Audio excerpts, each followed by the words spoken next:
अस्सलाम वालेकुम। ये अमन कमेटी के तरफ से आज जो नाते मुशारे का ये जलसा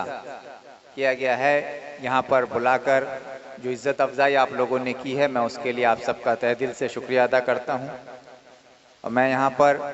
तकरीर भी सुनने का मौका मिला, नात भी सुनने का मौका मिला, कुछ शायरी भी मुझे सुनने को मिली। ये ज़ाहिर सी बात है, मेरी खुशनसीबी है कि आप जैसे उलमाओं और आप जैसे जानकार तालीमी लोगों के बीच में रहकर कुछ सीखने को मौका मिला। लेकिन मैं ये ज़रूर कहना चाहूँगा कि मुशायरा जो है ये उर्दू से जुड़ी है। उर्दू सिर्फ एक लफ्ज़ नहीं है, उर्दू हमारी पहचान है। उर्दू हमारी पहचान है, हमारी शान है, हमारी आन है, हमारी बान है, और साथ ही साथ हमारी तहजीब, तरबियत और हमारी ज़िंदगी से जुड़ी हुई है। लेकिन अफसोस इस बात का है कि आज हमारी तहजीब, हमारी तरबियत, हमारी ज़ुबान सब हमसे धीरे धीरे छीन ली जा रही है। और इसको बचाने की कोशिश सियासी मंच पर तो हम सब करते हैं, सियासी मंच पर तो हम सब इसको बचाने की बात करते हैं, उसका दावा भी करते हैं। लेकिन कहीं ना कहीं सियासत के मंच से ये लड़ाई सिर्फ नहीं लड़ी जा सकती है, क्योंकि पूरी हुकूमत जो आज चाहे हमारे मगरिबी बंगाल में हो या हमारे हिंदुस्तान देश में हो, कहीं ना कहीं हमसे हमारी तहजीब, हमारी तरबियत और हमारी ज़ुबान को छीनने की कोशिश कर रही है। अगर इसको बचाना है तो हमारे माँ बहन, हमारे नौजवान, हमारे बड़े बुज़ुर्ग और हमारे उलमाओं, आप सबको ये जिम्मेदारी लेनी होगी और हम जैसे सियासतदानों को मजबूर करना होगा कि हम जैसे सियासतदानों को मजबूर करना होगा कि आपकी दबाव में आकर, आपको सड़कों पर देखकर हम जैसे सियासतदान जो कहीं ना कहीं किनारा किए हुए हैं वो भी मजबूर हो जाएं आपके साथ सड़कों पर उतरने के लिए। ये आपको करना, क्योंकि मुझे यकीन है कि हमारे मुल्क की आज़ादी में जब अंग्रेज़ों के खिलाफ लड़ाई लड़ी जा रही थी, आज भले तारीख के पन्नों में उसे कहीं पीछे ढक दिया गया हो, लेकिन इस सच्चाई से हम मुंह नहीं मोड़ सकते कि इस मुल्क की आज़ादी में सबसे बड़े तादाद में अगर कोई कुर्बानी दिए थे तो वो हमारे उलमाओं थे, जिनको 21,700 उलमाओं को फांसी पे लटका दिया गया था। और इतनी बड़ी कुर्बानी मुल्क में किसी और कौम ने नहीं दी, किसी और मजहब के लोगों ने नहीं दी थी, जहां सबसे बड़ी कुर्बानी हमारे उलमाओं ने दी थी इस देश को आजाद करने।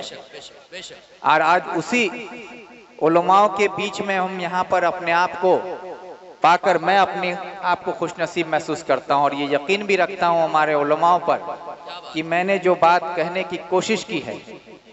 इस बात पर हमारे उलमाओं भी गौर करेंगे और इंशाअल्लाह उर्दू जो हमारी पहचान है उसको बचाने के लिए उलमा, क्योंकि हमारे बच्चों को दीनी तालीम देते हैं, मदरसे मकतब में जो तालीम दी जाती है बच्चों को, वो सिर्फ आम पारा और सलन कुरान या कुरान पाक तक नहीं है, उसमें उर्दू जुड़ा हुआ है और उर्दू की तालीम ही मदरसा से शुरुआत होती है। मैं भी मदरसे में पढ़ा हूँ, किशनगंज के हनफिया मदरसा में मेरी तालीम हुई थी, तो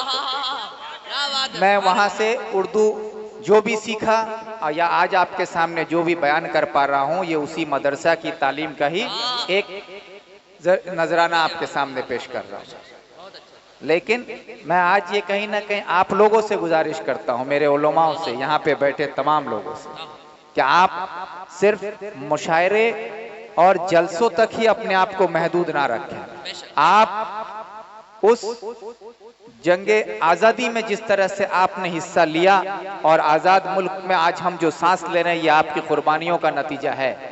तो आज भी इस कौम को अपनी तहजीब और तरबियत से जोड़ कर रखने के लिए हमारा कल्चर जो है, हमारा जो तौर तरीका है वो उर्दू से जुड़ा हुआ है। हमारी माँ बहनें उर्दू से आज भी जुड़ी हैं।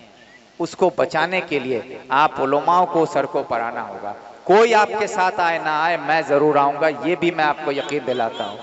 लेकिन मैं ये इसलिए मैं कह रहा हूँ, मैंने पहले ही अपनी तकरीर में एक बात कही कि हम जैसे सियासी लोग मंच पर दावा तो ज़रूर करते हैं, लेकिन हम उससे कामयाबी हासिल नहीं कर सकते, क्योंकि हुकूमत में जो लोग हैं कहीं ना कहीं वो खामोश रहते हैं हुकूमत के डर से या फिर हुकूमत के साथ रहने के लिए। लेकिन आप बेखौफ हैं, आपको किसी का खौफ नहीं होना चाहिए, क्योंकि यहाँ पर मैंने एक तकरीर में एक बात आई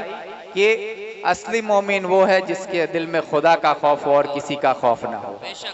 तो अगर हम ये मानते हैं कि मुकम्मल ईमान जिसके दिल में है और जिसके दिल में खुदा का खौफ है उसके दिल में किसी का खौफ नहीं है, लेकिन हम लोग यकीन के साथ मैं कह सकता हूं कि हम में से यहाँ पर जितने लोग हैं ये दावा नहीं कर सकते कि हमारे दिल में सिर्फ खुदा का खौफ है। लेकिन अफसोस इस बात का होता है कि हम मुखिया से डरते हैं, मेंबर से डरते हैं, एमएलए से डरते हैं, नेता से डरते हैं, पुलिस से डरते हैं, सरकार से डरते हैं, सबसे डरते हैं, लेकिन जिनसे डरना चाहिए परवरदिगार हमारे खुदा करीम से, उनका ही खौफ हमारे दिल में नहीं है। इस छोटी सी फर्क को अगर हम महसूस करें कि हमारे दिल में अगर खुदा का खौफ हो तो हमें किसी से डरने की जरूरत नहीं है। बस ये हमारे उलमा ही हमारे अंदर ये जो बेबाकी बेखौफ हमें बेदार बना सकते हैं, वो आप ही लोग कर सकते हैं। इसलिए मैं आप लोगों से ये गुजारिश करता हूं कि आप लोग इस बात पर गौर करें और उर्दू के लिए एक तहरीक उलमाओं के तरफ से चले, उस तहरीक में आपके साथ हम सब आएंगे। ये कहकर मैं अपनी बात खत्म करता हूं। खुदा हाफिज़।